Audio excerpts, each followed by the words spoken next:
बिस्मिल्लाहिर्रहमानिर्रहीम। अस्सलामुअलैकुम वरहमतुल्लाहि वबरकातुहू। दोस्तों, आज की ये वीडियो जिसका उन्वान है शुक्रगुजार। आइए वीडियो को स्टार्ट करते हैं।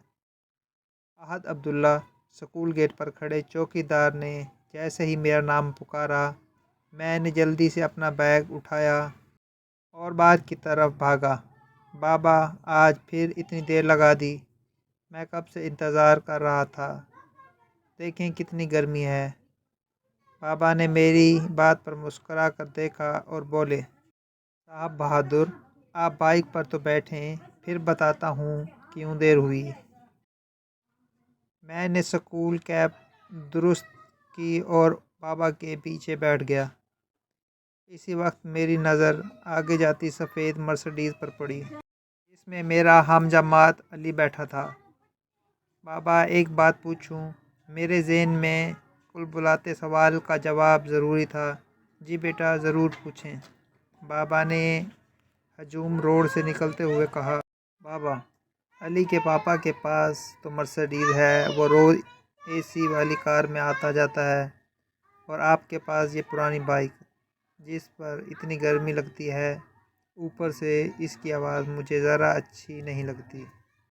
मैंने बुरा सा मुंह बनाकर बाइक की तरफ देखा। तो बेटा, बाइक भी तो एक सवारी है, इसमें ऐसी क्या खामी है? कम अज़ कम आप पैदल तो घर से स्कूल नहीं आते ना। बाबा ने नरम लहजे में मुझे समझाया। लेकिन इसमें एसी तो नहीं है ना। मैं बाज़िद था। बेटा, ये तो खुदा की तकसीम है, वो जिसको चाहे जितना दे। हमें हर हाल में इसका शुक्र गुज़ार रहना चाहिए, बाबा ने जवाब दिया। तो बाबा, अल्लाह ताला हमें मर्सिडीज़ क्यों नहीं देता? हमारे घर साथ वाले अंकल के घर जितना बड़ा क्यों नहीं है? अल्लाह ताला हर चीज़ दूसरों को क्यों देते हैं? हर सवाल का जवाब दरकार था। मैं मज़ीद भी पूछता, लेकिन अचानक मोटरसाइकिल रुक गया। नीचे उतरो, बाबा ने मुझे कहा। मैंने हैरानी से आसपास देखा। यहाँ कुछ फासले पर नई सड़क बन रही थी। क्यों उतरे बाबा? मुझे तो पहले इतनी प्यास लग रही है, ऊपर से इतनी धूप। बाबा मुझे लेकर एक दरख्त के नीचे खड़े हो गए। हाथ बेटा, आप सामने इन लोगों को देख रहे हैं जो सड़क बना रहे हैं। इनके साथ ख़वातीन भी हैं और बच्चे भी। वो सब इस गर्मी में बगैर एसी के काम कर रहे हैं। इनके पास तो ऐसा घर भी नहीं जैसा हमारा है। मेरी नज़र साथ बनी झुग्गियों पर गई। बाबा ने अपनी बात जारी रखी। बेटा, क्या इन बच्चों का दिल नहीं करता कि वो भी स्कूल जाएं? लेकिन इनके माँ बाप मजबूर हैं। इनके पास तो इतना सरमाया नहीं, लिहाजा ज़िंदा रहने के लिए वो अपने बच्चों को भी साथ मजदूरी पर लगा देते हैं। आप अगर अपने से ऊपर लोगों पर निगाह डालोगे तो अपने आप को हमेशा छोटा लगेगा, लेकिन अपने से नीचे देखो आप बहुत बुलंद नज़र आएगा। अगर अल्लाह ताला ने आपको मुकम्मल बनाया, घर दिया, अच्छा खाना पीना दिया, तो इस पर शुक्र अदा करो, ना कि खुदा की तकसीम पर नाशुक्री।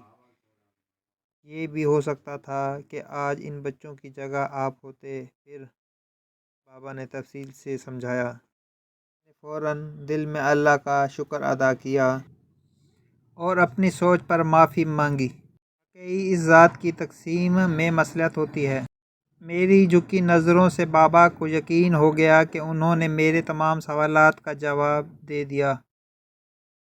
बेटा, हर हाल में शुक्र अदा करते रहो, क्योंकि ऐसे ही लोग अल्लाह ताला के नज़दीक मकबूल हैं। दुनिया की नज़र में इनके पास कुछ नहीं, मगर आखिरत में इनके सब्र पर इन्हें बुलंद दर्जा दिए जाएंगे, जहाँ हमेशा रहना है।